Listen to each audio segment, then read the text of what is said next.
জিভে জল আসলে কিন্তু আমি দায়ী নই।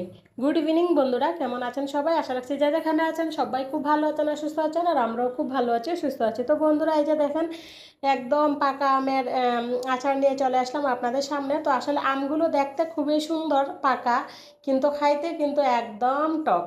মানে আমাদের আঞ্চলিক ভাষায় যেটা আমরা চুকা বলি আর কি।